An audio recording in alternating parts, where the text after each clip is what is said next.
Instantly received a pint of sulfuric acid to the face. Not knowing if that was the last time you're going to see your husband, it was very difficult.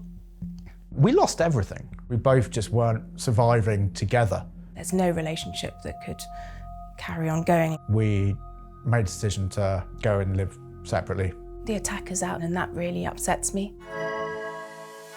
Pia and I met many years ago at a drum and bass night. Bumped into each other. It's a bit cheesy really, but that was it. I don't think we spent a night apart for years. We were inseparable. He was definitely my soulmate. December the 9th, 2014, I opened my front door to an unknown man who instantly threw a pint of sulfuric acid in my face. He said, "This is for you, mate."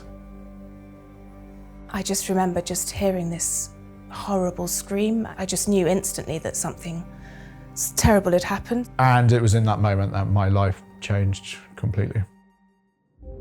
I had the day off work. Theo was really poorly. He was 18 months at the time. And Andreas was downstairs working. I looked out the window and I saw a red van. It caught my eye straight away. There was a knock on my front door. Went and opened my front door, as I would to anybody, and instantly received a pint of sulfuric acid to the face, and he ran. I ran down the stairs and in my socks, which completely disintegrated, and he was just absolutely covered in, it looked like sort of red dye almost. And he actually kept telling me that he thinks someone has poured acid all over his face, but I just was in shock. There was no mistaking it was acid. I just didn't know what was going on. I shouted to Piers, "Someone's just thrown acid in my face, call 999. I was on the telephone for so long and he was just sort of pacing around, you know, and it was getting worse and time was ticking. My face swelled up, but it felt dead. It felt, I touched it and it just didn't feel like my skin. It was dying, decomposing already. And I managed to stay conscious enough until the ambulance arrived. The police arrived and I wasn't allowed to go back in the house to get Theo. He was upstairs in the cot. I don't know if you can imagine that, just not being able to go and get your sick 18-month-old baby, not knowing if that was the last time you're going to see your husband or he's ever going to see his father. And yeah, it was very difficult. I knew I'd been attacked with acid. I was in an extreme amount of pain. What am I going to do? What's going to happen? Am I going to be caring for someone who's blind? I managed to give the police enough evidence about this car I deemed to be suspicious before I blacked out. Then 6 days later, I wake up in an ICU. Someone asked me if they could get me anything. And at the time, I wrote down a pint of cider.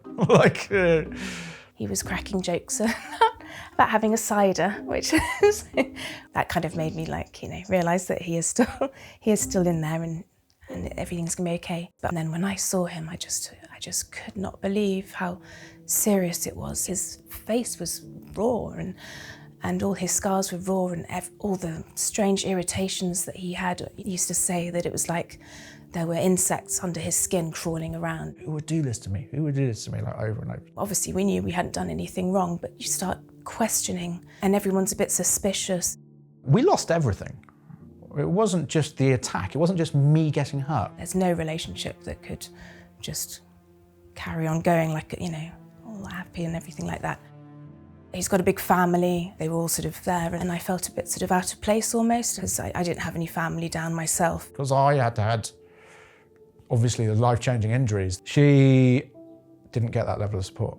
We both saw the burns therapist, who was wonderful. He suggested that I go back to Torquay, to my mum's house. We made a decision to go and live separately. We both just weren't surviving together. And that's where our relationship really fell.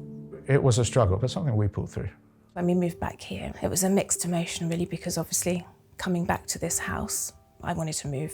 This is the exact spot where I opened my front door back in 2014. So there's still splashes from the acid here, where you can see it was just burnt through slightly. My attacker was originally sentenced to life. He spent just 8 years inside before he was let out. The attacker's out, out of prison, and that really upsets me. I was attacked in a case of mistaken identity. My attacker drove 300 miles to the wrong house. The radiator had to be replaced because of the damage done to the radiator. Wall, ceiling had to be replastered. That was our life. Our life was on that wall and it had absolutely been trashed. So this was quite a big deal picking this back up. I've lost my sight in my left eye. Full facial scarring, scarring to my arms and my torso.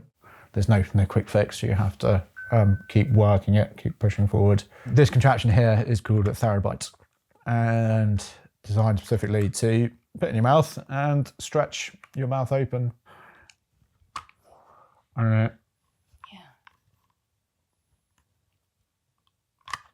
They almost look torturous. Well, it is torturous because, you know, none of it's comfortable, especially sitting on his tender skin. That's a weird one for me to look at. It just really reminds me of the early days. It was a hard concept to get my head around, having to wear a mask for ideally 18 to 20 hours a day. You kind of forget, don't you? Well, I think I've just blocked stuff out of my mind a lot more than just, moved on, but just holding that just reminds me so much of everything. I ended up in hospital myself with this thing called myositis, where my body just completely gave in and I couldn't move from the neck down. I didn't realise how much she was struggling until we'd managed to get back to those, into some level of normality. But in the end, I learnt to walk again. It's like a good few weeks. That's what happens when your body goes through this. It does come through it, but it just completely paralyses you, basically. That's Lazarus. You on the photo wall, isn't it? Yeah, at St. Paul's. My priorities definitely changed. You know, that going from being so intensively work orientated, and I've realised I was a bit of an arse. You know, not spending the time with my family, not spending the time with my son was a huge mistake. He just really wants to throw himself into family life. Now we're just exactly the same but stronger. You know, we feel like we could go through anything. I'm just going to map out your eyebrows.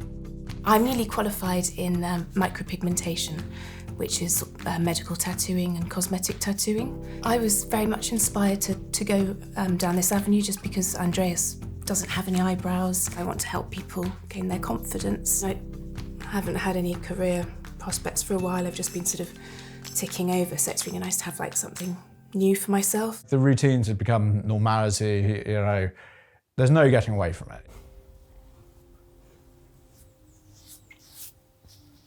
I'll do this twice a day.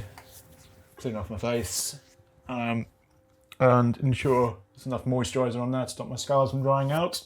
Even now, 8 years on, my eyes are still heavily affected by the attack. Andreas is still having to have surgery every summer, you know, and that has to have all the discomfort that he still has. I can deal with not looking like I used to. It sucks, don't get me wrong. I'm not going to say I'm happy about it, but I'd favour function over aesthetics any day of the week. I used to get quite protective if I was out with Andreas and people would stare at him. I just, you know, what are you looking at? But he would never really notice. He just was always just, I'm a survivor, not a victim. And again, both of you guys, woof, woof, woof. We worked through it one day at a time. Normality, chiseling out those moments. We do a lot together. We're quite an active family. We're into our classic cars, classic Volkswagens mostly. I grew up around car events and car shows and old classic cars. It's the smell, it's the sound, it's just exciting. You feel like a big kid. It puts a smile on other people's faces. You drive down the road. I think being in Cornwall's really helped with all of this. We spend a lot of time on the beach, spend a lot of time out in the open. You've just got places to breathe, you can see the sky. Here is this crazy bubble of fun all the time. I love so many things about him. He always believes in me. That's quite a soppy, romantic person, really. Take it one day at a time and find those bits of normality. That's all we want to do, just have a great life. Just get on with it, get the time back.